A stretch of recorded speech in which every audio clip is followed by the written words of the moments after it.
kondisinya seperti ini.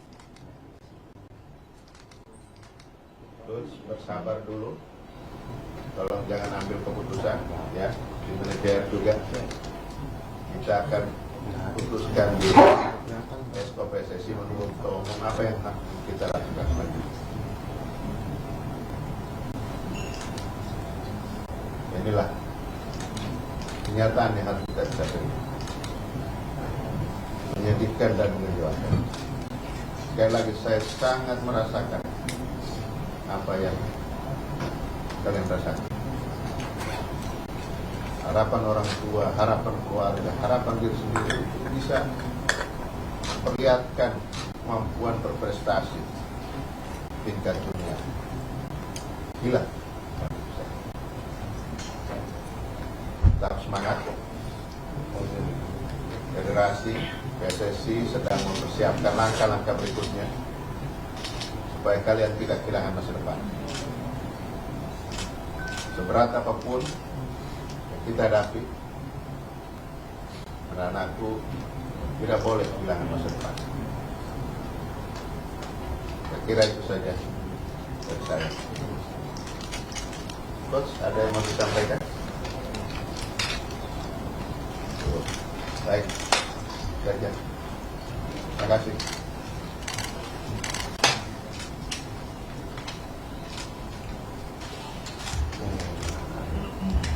Ya, kalian ada yang mau disampaikan? Apa? Ada.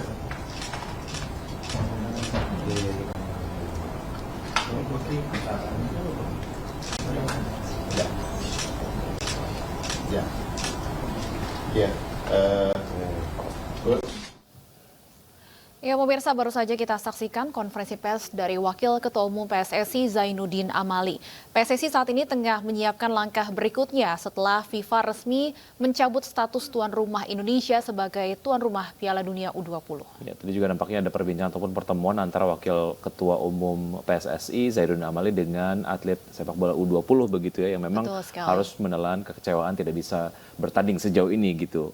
Itu kemudian yang diasumsikan bahwa nanti akan ada semacam sanksi lah ya, siapa tahu mungkin tim U20 Indonesia tidak boleh bertanding gitu di kompetisi Piala Dunia U20. Kita ke informasi berikutnya, silakan Stephanie.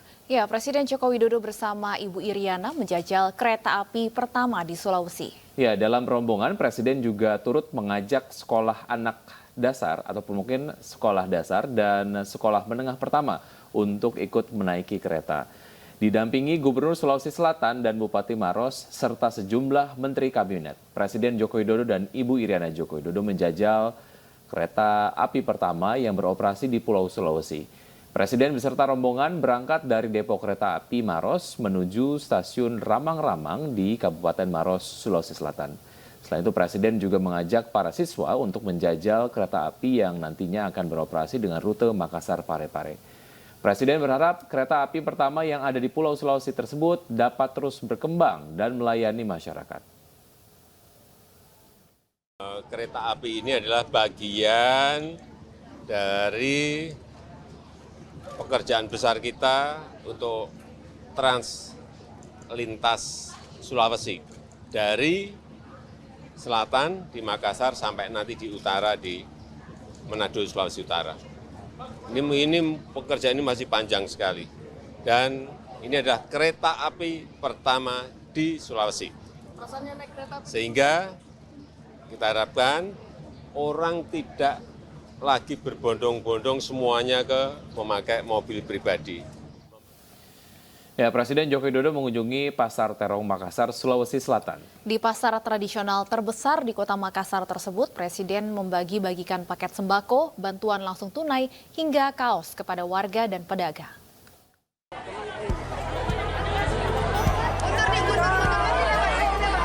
Presiden Joko Widodo meninjau Pasar Terong di kota Makassar, Sulawesi Selatan pada Rabu sore, dengan didampingi Menko Marves Luhut Binsar Panjaitan serta sejumlah pejabat terkait. Presiden berjalan kaki menyapa warga hingga pedagang sembari memberikan kaos, bantuan langsung tunai hingga sembako ke beberapa pedagang. Kehadiran Presiden Jokowi di Kota Daeng ini membuat warga antusias. Mereka rela berdesak-desakan demi melihat langsung sang presiden.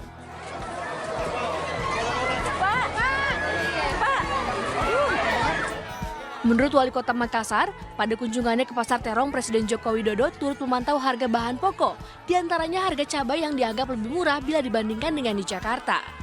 Tadi beliau menanyakan beberapa komoditi terutama lombok atau cabai. Beliau sampaikan bahwa cabai di sini sangat murah dibanding di Jakarta. Di kalau tempat lain itu 90.000, di sini hanya 40.000. Beliau puas sekali dengan harga-harga yang ada di Makassar. Presiden Jokowi mengunjungi Sulawesi Selatan selama 2 hari, yakni 29 dan 30 Maret 2023, yakni Kota Makassar, Kabupaten Maros, dan Kabupaten Luwu Timur. Dari Makassar, Sulawesi Selatan, Leo Muhammad Nur, iNews melaporkan. Pemirsa, seorang pengendara sepeda motor di Makassar, Sulawesi Selatan nekat memotong jalur tepat di depan mobil rombongan Presiden Republik Indonesia. Peristiwa terjadi di Jalan Bawakareng dekat Pasar Terong, Makassar, Sulawesi Selatan. Inilah video amatir yang direkam warga saat seorang pengendara sepeda motor nekat memotong jalur tepat di depan mobil dinas Presiden Jokowi. Mengutip akun Instagram @andali_48, dalam video nampak pengendara motor tanpa helm terlihat melawan arah dari barat ke timur di Jalan Bawakareng. Dari informasi, peristiwa terjadi saat Presiden akan berkunjung ke Pasar Terong, Makassar untuk memantau langsung kondisi pasar dan berinteraksi dengan para pedagang. Beruntung insiden ini tidak mengganggu kunjungan Presiden Jokowi ke pasar.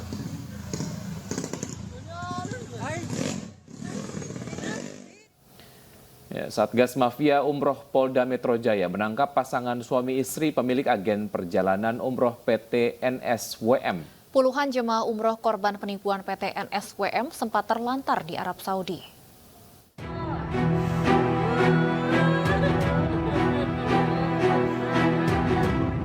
Tangis sejumlah jamaah umroh ini pecah di salah satu hotel di kota Mekah, Arab Saudi beberapa waktu lalu.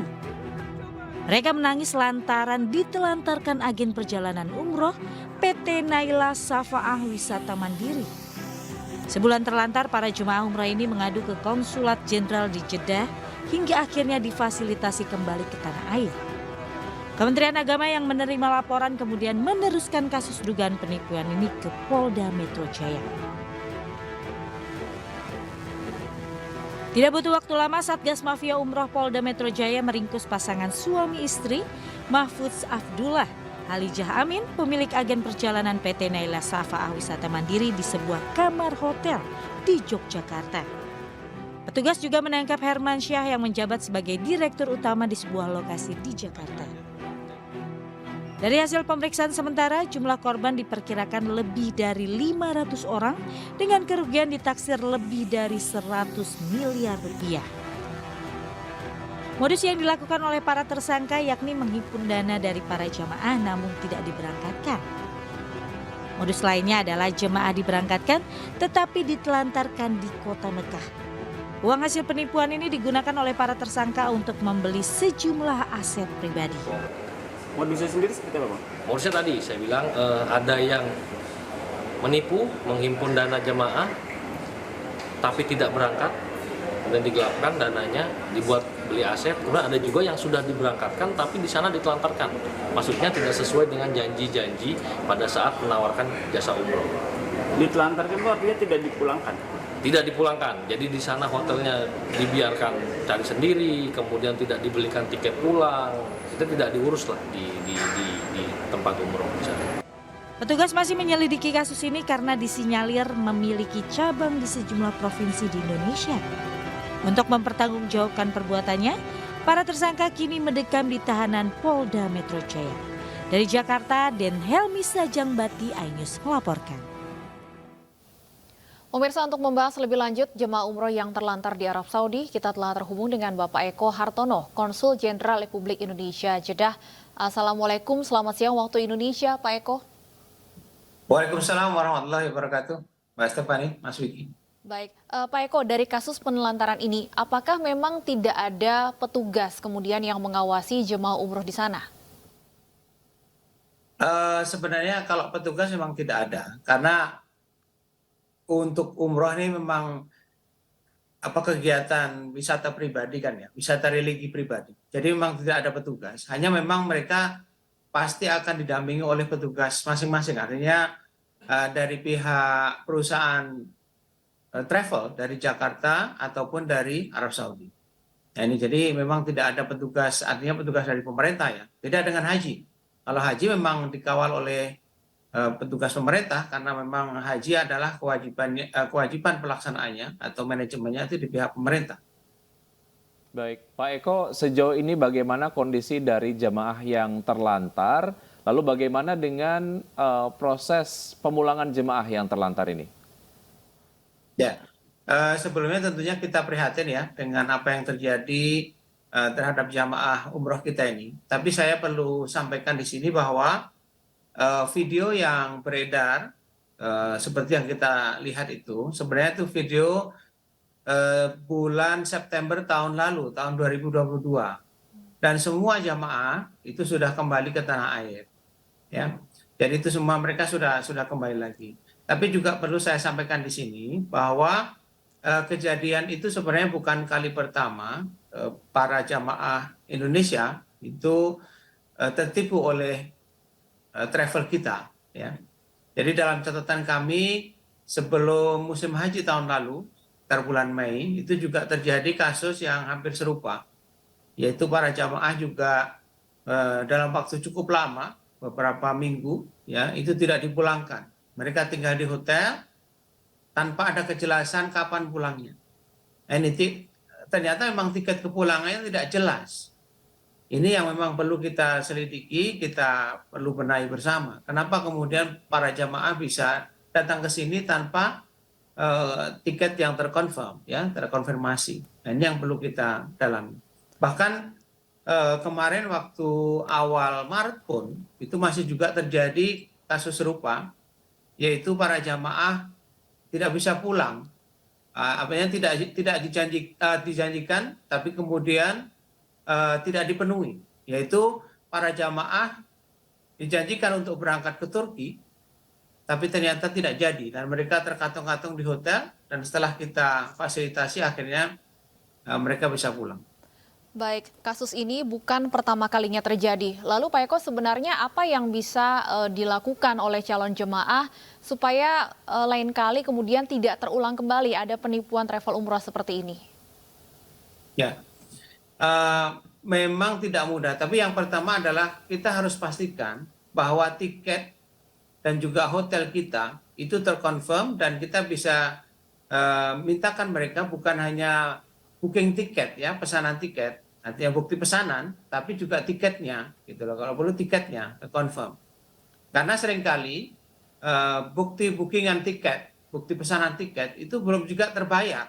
Nah, ini yang repot. Mereka mungkin menunjukkan bahwa saya sudah booking tiket untuk Anda, tapi ternyata belum terbayar. Nah, ini sebenarnya para jamaah bisa melihat apakah status tiket dan kemudian juga hotelnya itu terkonfirm. Itu dari Kementerian Agama kita. Nah, di situ ada Seskopato yang sesuai informasi yang kami peroleh, kita bisa cek di situ. Baik. Apakah memang semua sudah terkonfirm. Pernah ada satu kejadian di mana seorang jamaah kemudian mengadu ke kita karena mereka merasa ditunda-tunda terus keberangkatan. Baik. Akhirnya kemudian setelah menghubungi kita, kemudian kita cek dengan Kementerian Agama dan ternyata terbukti bahwa tiket yang mereka bayarkan, artinya paket yang mereka beli, itu ternyata belum terdaftar. Artinya memang diperlukan upaya mandiri dari calon jemaah sendiri untuk mengecek begitu ya, sampai dengan ketersediaan dari tiket pulang. Pak Eko, terima kasih sudah bergabung bersama kami. Selamat melanjutkan aktivitas Anda, sehat selalu, sampai jumpa. Pemirsa, sebuah masjid di Surabaya, Jawa Timur memiliki bentuk unik karena menyerupai Ka'bah. Aini Siang akan kembali dengan informasi selengkapnya sesaat lagi.